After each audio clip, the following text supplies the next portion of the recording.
10 نفر در یک اختصاص 10 نفر 10 جا برای تحصیل رایگان داشته باشیم، 15 جا برای شرطنامه‌ای، همه 500 نفر 300 نفر در رایگان ثبت نام میکنن و شرطنامه‌ای خالی میمونن و اون 500 نفر یا 300 نفری که در یک اختصاص 10 نفره ثبت نام کردن فقط 10 نفرشون میگذارند و بقیه نه. این یک حالتی حالا شاید و این فرهنگ درست مطابق نشدن افکار جامعه باشد یا نمیدونم که همه فکر میکنن من وقتی پسر خودم میخواست دانشجو شود دانشگاه طبی با استادی که او رو تربیت میکرد درس میداد صحبت کردم، او گفت که شما حتما داخل میشود پسر شما ولی شرطنامه‌ای. ما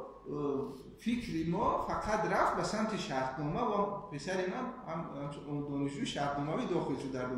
در دانشگاه طبی و او گفته بود که شما برای جای بودجوی زیاد شانس نداره، بنابراین بهتر است شما به سمت شرطنامه‌ای تلاش کنید، حتما داخل میشود با دانش خودش، چون که در اونجا هم اون آزمون اون تعداد دانشجو در سمت تحصیل رایگان زیاد است. ولی متاسفانه حالا ما وقتی شما همون نقشه ثبت نام دانشجو در رشته ها را مشاهده کنید خودتان حتما فهمیده میتوانید که چرا هم در دانشکده ما و هم در دیگر دانشگاه که چند روز پیش شروع الکترون بود چند نفر هم همین چی را داشتن، همین گیلگی را که متاسفانه همه جاهای رایگان یک بار پر می شود، تعداد آدمانی در آنجا که جذب خورده 10 برابر زیاد 20 برابر زیاد می شود، ولی در جاهای شرطنامه عموما به قولی که جا خالی میمونه و این یکی از عامل‌های اساسی هست و فکر من که نه تنها در دانشکده ما بلکه در دیگر دانشگاه و دانشکده ها باعث شده است جاها خالی بماند و دانشجوها هم وارد نشوند به دانشگاه ها چون که جای رایگان را انتخاب کردن. این انتخاب همونو با نظر داشت شرایط زندگی باشد که رایگان انتخاب میکنه. احتمال داره ما وضعیت زندگی بعضیا عموما چی دارا باشن چی از قسم